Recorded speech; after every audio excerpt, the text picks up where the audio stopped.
I failed for 3 years non-stop until I understood exactly what I was looking for in this region.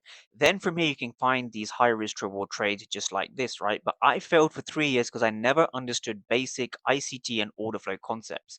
So when we look over here, this is the same candle that's over here, right? This area is the same area as this area. But now when we look over here, what gives you the indication to take the buys in the first place was the fact that we had this over here. So we had 119 for 26. This means that there were 119 aggressive sellers and there were only 26 buyers. We also see a zero over here. So when you see a zero over here, this increases the likelihood of price rejecting this area. We also see a 16 for 1 over here. So we see a lot of aggressive sellers over here, despite that the market was able to move higher. So when you're looking at a regular candlestick chart, you want to ask yourself what is going on inside of this area. And the candlesticks don't actually show you what's going on.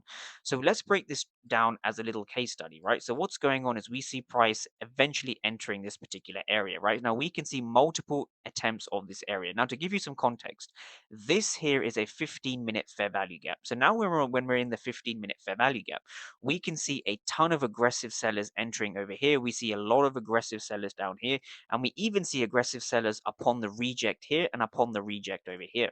Now with that being said, this is what gives us our confirmation, right? So our confirmation is very, very simple, right? We've seen price break above this area and we can see price leave a small but valid fair value gap resting over here.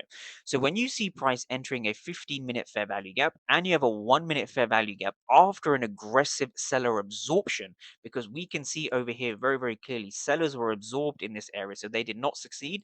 Buyers were in control.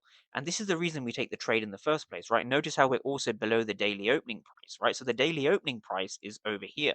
And now from here, we can take a long position from this fair value gap. We can comfortably keep our stop loss near this yellow box over here. And we can simply target the fair value gaps resting over here from the Asian session. Now, with that being said, let's see how the trade actually plays out, right? So we see price hitting our overall take profit.